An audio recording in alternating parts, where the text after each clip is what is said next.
when it got to me, so I was like, so I said. But hey, you could have just screwed it. But it got the best of me, so I ended it, and I decided that I'm not gonna let him get to me. Or she. I don't know if it was a he or she. I can, I can't add you. I'm reading a book. And I ended my life because someone said I sucked. Hey, don't be glaring at me, you furry. I don't know how to add you.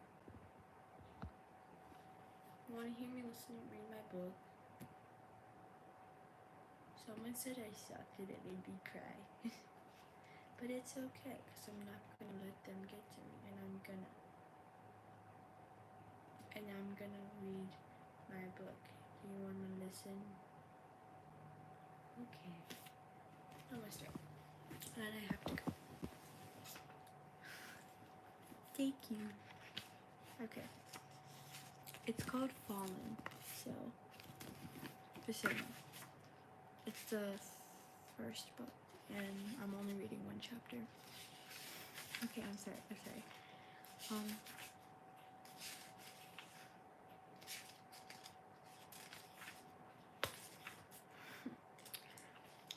Okay, it's in the beginning.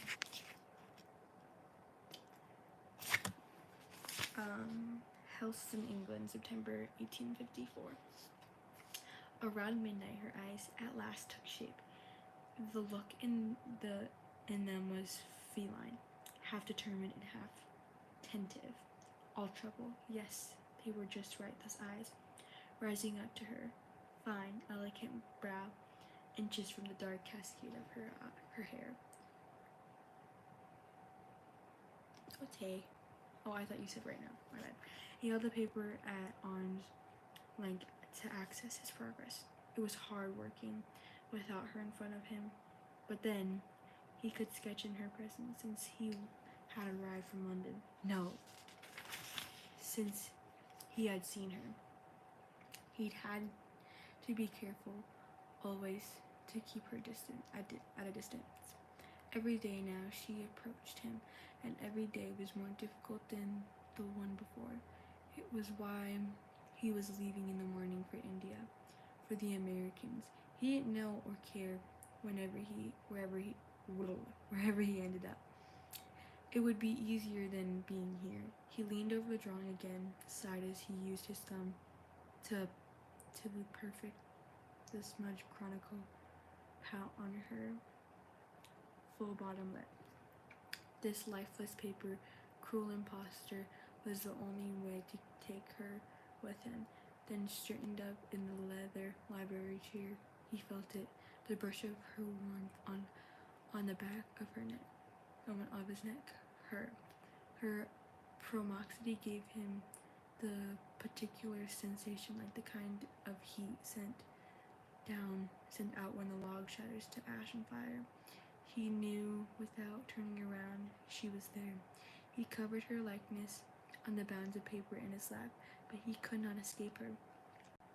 His eyes felt ivory upholstered, said Dole across the parlor, where only hours earlier she ended up unexpectedly later than the rest of her party in a rose silk dress to applaud the eldest daughter of their host. After a fine turn in the Harpel's church. If there's long big words in here, I don't know what they are, I'm sorry. He glanced across the room, out the window to the veranda where the day before she'd crept on him, a wistful of wild white pinnons in her hand. She still thought the pull she felt towards him was innocent, that their frequent renditions in the gazebo were merely happy coincidence to be so naive. He would never tell her otherwise. The secret was his to bear. He stood and turned, the sketches left behind on the leather chair, and there she was, pressed against the ruby velvet curtain in plain white dress, her plain white dress gown. Her black hair had fallen from its braid. The look on her face was the same as the one he'd sketched so many times. There was a fire rising in her cheeks. Was she angry? Embarrassed? He longed to know, but could not allow himself to ask. What are you doing here? He could hear the snarl in his voice, the regret, its sharpness, knowing she would never understand. I couldn't sleep, she stammered, moving towards the fire in his chair. I saw the light in your room, and then she paused, looking down at her hands. Your trunk, outside the door. Are you going somewhere? I was going to tell you. He broke off. He shouldn't lie. He never intended to let her know his plans. Telling her would only make things worse. Already, he had let things go too far, hoping this time would be different. Hi, Bees.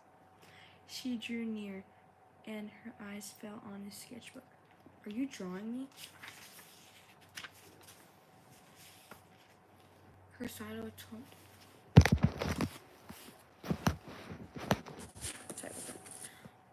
Her startled tone reminded him how great the gap was in their understanding. Even after all that time they'd spent together these past few weeks, she had not yet to glimpse the truth that lay behind their attraction. This was good. What? Kayla, what? Owie, what? Oh, sorry. Or at least it was for the better. For the past several days since he'd made the choice to leave, he'd been struggling to pull away from her. The effort took so much. Why would you do that? How does that even happen? He had to give in his pent-up desire to draw her. He had filled up his book with pages, or her arched neck, her marble collarbone, the black abyss of her hair. Now he looked at the sketch, not ashamed at being caught drawing her, but worse, a cold chill. Sorry, it was my friend. A cold chill spread through him as he realized that her discovery, the exposure of his feeling, would destroy her. He should have been more careful. It always had been like this. Warm milk with a spoonful of treacle, he murmured, his back still to her. Then he added sadly, it helps you sleep. How did you know? Why, that's exactly what my mother used to do. I know, he said, turning her face to her. Astonishment in her voice did not surprise him.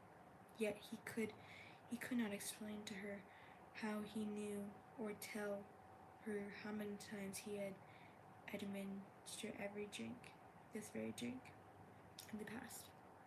When the shadows came, how he had held her until she fell asleep. He felt her touch as though it were burning through its shirt. Her hand lay gently on her shoulder, causing him to gasp. They had not yet touched in this life. And this was the first contact always made him breathless. Answer me, she whispered. Are you leaving? Yes. Then take me with you, she blurted out, right on cue. He watched her suck in her breath, wishing to take back her plea. He could not see the progress of her emotions settled in the crease between her eyes. She would feel impetuous, then bewildered, and then ashamed by her forwardness. She always did this, and too many times. He had made the mistake of comforting her in this exact moment. No, he whispered, always remembering. I sail tomorrow. If you care for me at all, you won't say another word. If I care for you, she repeated, almost as if she were speaking to herself. Don't. I have to say it. I love you. I'm quite sure. And if you leave, I'll leave. If I leave, I save your life. He spoke slowly, trying to reach a part that of her that might remember. Was it there at all? Buried somewhere? Some of these things are more important than love. You won't understand, but you have to trust me. Her eyes drilled into him. She stepped back and crossed her arms over her chest. This was his fault too. He always brought out her contemporary side when he spoke to her. You mean to say there are things more important than this? She challenged, taking his hands and drawing them to her heart. Oh, to be hurt and not know what was coming. Did my screen just get brighter? Sorry. Or at least to be stronger than he was, and not being able to stop her. If he didn't stop her, she would have never learned, and the past would repeat itself, torturing them both again and again and again. The familiar warmth of her skin under his hands made him tilt his head back and moan. Sorry. He was trying to ignore how close she was, how well he knew the feel on her lips, how bitter he felt that all of this had to end. But the fingers traced him so lightly. He could feel her heart racing through her chin, through her thin cotton gown. She was right. There was nothing more than this. There never was. He was about to give in and take her into her arms when he caught the look in her eyes, as if she'd seen a ghost. She was the one to pull away. A hand to her forehead. I'm having the strangest sensation, she whispered. No. Was it already too late? Her eyes narrowed into the shape in his sketch. She came back to him, her hands on his chest. Her lips patted exemptly. Tell me, I'm mad, but I swear I've been right here before. So it was too late. He looked up, shivering, and could feel the dark descending. He took one last chance to seize her, to hold her as tight as he'd been yearning for weeks. As soon as their lips melted into his, both of them were powerless. The honeysuckle taste of their mouth made him dizzy. The closer she pressed against him, the more his stomach churned with the thrill and the agony of it all. Her tongue traced his, and the fire between them burned brighter, hotter, more powerful with every touch, every new exploration. Yet none of this was new. The room quaked, and an aura around them started to glow.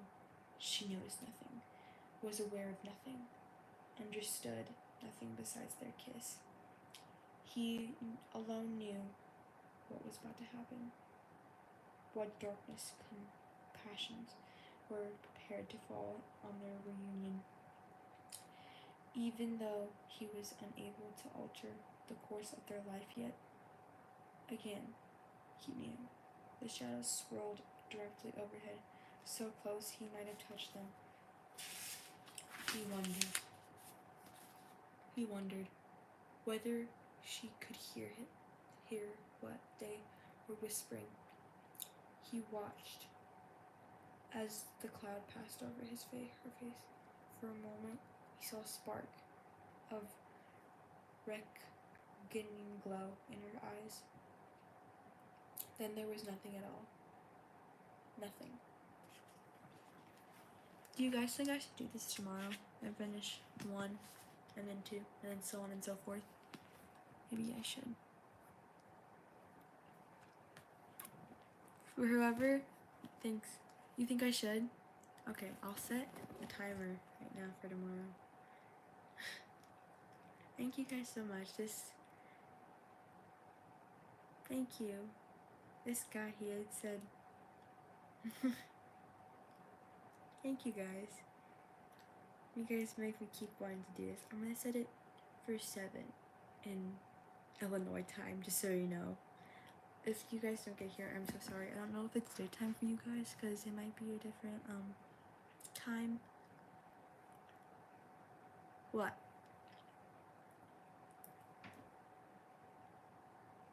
Okay, you guys, I'm gonna finish this tomorrow. If you want to, just stay tuned, and I will resume this for tomorrow whenever I do it. I'm gonna read the second chapter, so it actually gives me motivation to do it. I don't have anything tomorrow, so it might be earlier, it might be later, but yeah. Bye, you guys. Thank you so much.